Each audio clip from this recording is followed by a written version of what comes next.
Salutations, my name is Summer and this is Sterling Reads, and Sterling is here. He was in my lap, then he was on the table, then he knocked this over 3 times, so then I put him up over here where there's a scratch pad, but he didn't like it, so then I put him back on the table, and now he's down by my feet. I have a big bowl of water down underneath this table and he's drinking it. So it's like cat life. Anyway, I was going to do the mid-year freak out book tag, and I realized I've only read 24 books this year, and I find that hard to believe since I usually have read 50 books by this time. But it's been a wonderful year. Just, I've been busy with other things apparently. Been distracted. So today I thought I would talk to you about 5 of my favorite authors and 2 authors that I really enjoy. Well, one of them I wanted to talk about because I've only read one of their books. So, I mean, I love the book. It was recommended to me, but yeah, I don't know if they'll be a favorite.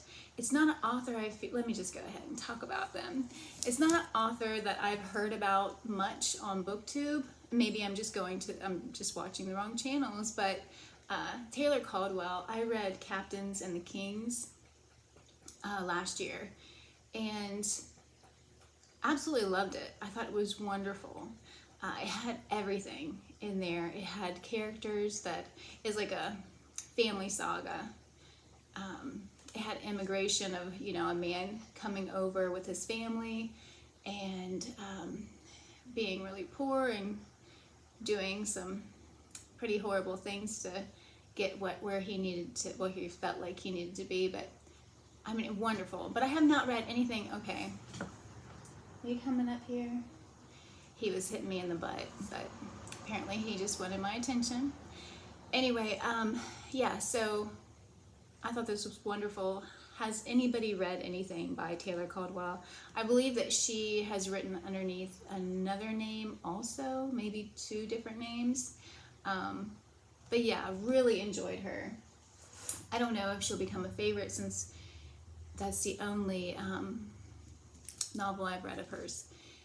Another author that I love, and that's Joan Pico.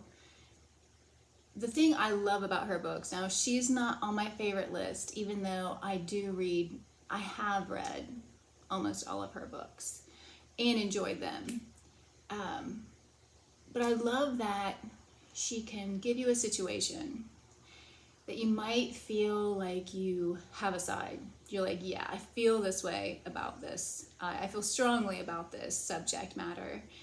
And then she shows you all these different sides, and it's like, which that's the type of person I am anyway, where I try to look at how someone else might feel, which can be not such of a positive thing because people don't feel the way you think they feel most of the time.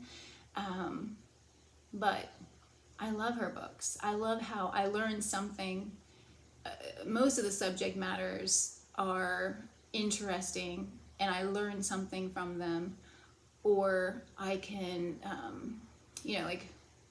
feel a different way than I felt about a subject.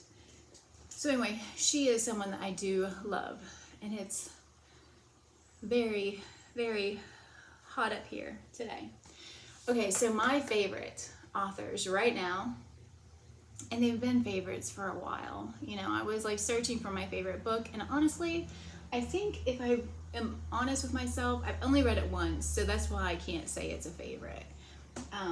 But I mean, this book, Les Miserables by Victor Hugo, it gave me everything I feel like that I needed in life at that time when I read it a couple years ago, and I read it as a buddy read. I did not read this edition. I did read this translation by Christine Doniger. I don't know, I'm sure I'm mispronouncing that. But the edition that I read was a brand new Penguin Classic, black spine, and it fell apart at work when I took it. So anyway, I'm looking forward to reading that again. And I keep thinking, like, I started the year 2 years ago, I believe it was. I started the year out reading it. And it was a wonderful way to start out the year because it's cold and just, I don't know. I'm hoping to do that again sometime, but I'm so behind on everything that I've started to read. And that's what the next 2 months, that's what the rest of July and August is going to be, just catching up with what I've started.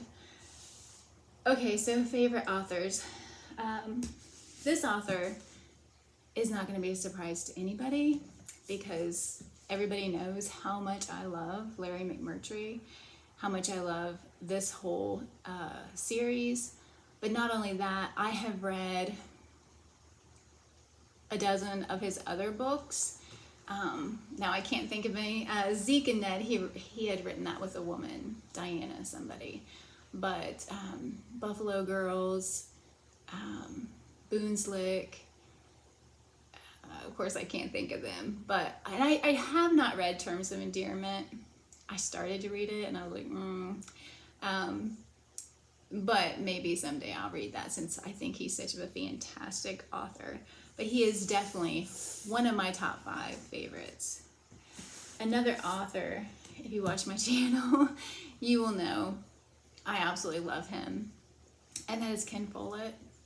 I have that one, what is it called? The Armor of Light. The Armor of Light. I have not read that yet. And that is maybe the final book in the Kingsbridge series. But this is a trilogy, the first book in a trilogy, and I'm wanting to reread this so bad this year. I don't know if it'll happen because I have a ton to finish, and I'm wanting to start a book club in memory of Scott Bryant, so we'll see how that goes. But he is another author that will take, you might have a way you see certain people in certain countries, and just because of like how you were raised or people you have met, experiences throughout your life.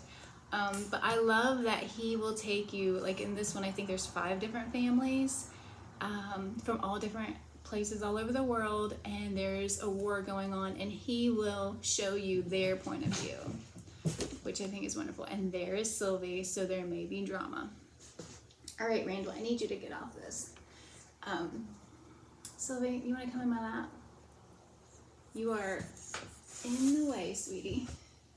Okay, scoot, scoot. Yes, she is something else. Okay, so George R.R. Martin, absolutely love this series. And I always call it the wrong thing. I always say A Song of Fire and Ice. And I think it's Ice and Fire. It is Ice and Fire. I always say it wrong. But I love all the characters. I love the world building. I love everything. Character development. There's certain characters that I couldn't stand and then I loved, and characters I loved and then he killed them. Yeah, I have read this series many times, and as I'm holding it, I'm thinking about it, and I was just talking about it the other day, and I want to reread it again and again and again. Okay, so another author who I've talked about quite a bit, and I'm craving one of his books right now. So I'm thinking about picking this one up because it's just a short read, but this is The Dead Zone, Stephen King. Stephen King, I know he's flawed. He gets into some like weird magical worlds. I do prefer when he stays in the real world, but I just love Stephen King. There's something, I started reading him when I was 14. I read The Dark Half. I think my aunt on my dad's side had given my sister the book, and my sister's older than me, for Christmas or something. And I was always stealing my sister's books. So I read it, absolutely loved it. I remember the main guy, I want to say George Stark, Thad Beaumont, I believe. It's been so long since I've read it, but I believe that he was our main character. And if you guys have read it, you know who George Stark is. And he liked women with long dark hair. That's who he would attack. And so I remember wanting to cut my hair because I had long, dark hair at the time. But anyway, yes. So I'm craving a Stephen King. I'm not sure which one to read right now. That's Sylvie and Randall. So anyway, if you have I've read most Stephen King, some of them many times. There are some new ones I haven't read yet. But if you have a recommendation, definitely let me know, because I am craving him at the moment. Okay, so this book will probably be a surprise, because you're thinking, why in the world would you put her as a favorite author? And I will tell you why. Okay. Charlaine Harris. I know. A lot of people don't take her as a serious writer, but in times that I get down and I don't, I'm just having trouble, I can pick up one of her books, either from this series, which is the Sookie Stackhouse series, which I read everything in order for the first time. Was it last year, I think? And I just loved being in that world forever. I wanted to stay. But I also love her, I like Day Shift, Night Shift, Moon, Crossroads. What is that? Midnight Crossroads.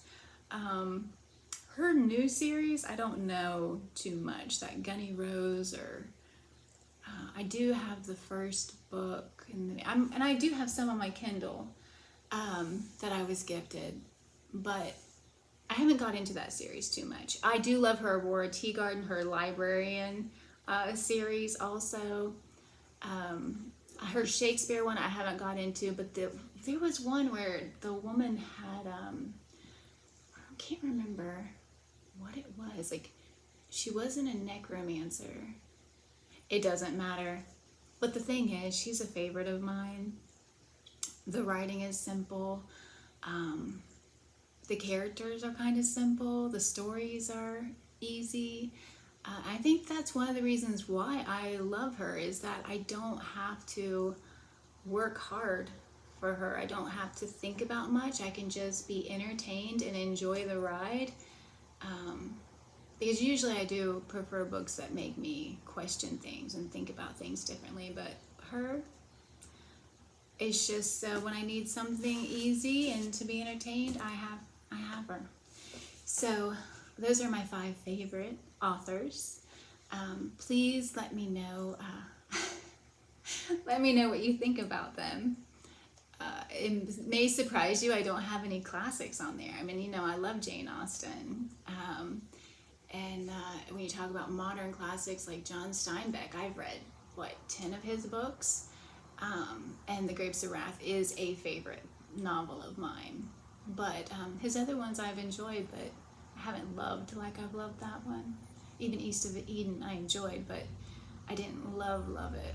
So anyway, I would love to hear who your favorite authors are. If you like any of these authors, if you can't stand some of these authors. I know quite a few people I follow on BookTube, they do not like Stephen King. But I was watching a 4-year-old interview today with Stephen King and his son, Joe Hill, and just really enjoying hearing them speak about their books and each other's works. But yeah, anyway, I hope you're all doing well. And I hope you're staying cool, because it's quite hot here. I know in other places in the world it probably feels really nice. And I can't complain. Honestly, Ohio is a wonderful place to live. So thank you so much for watching.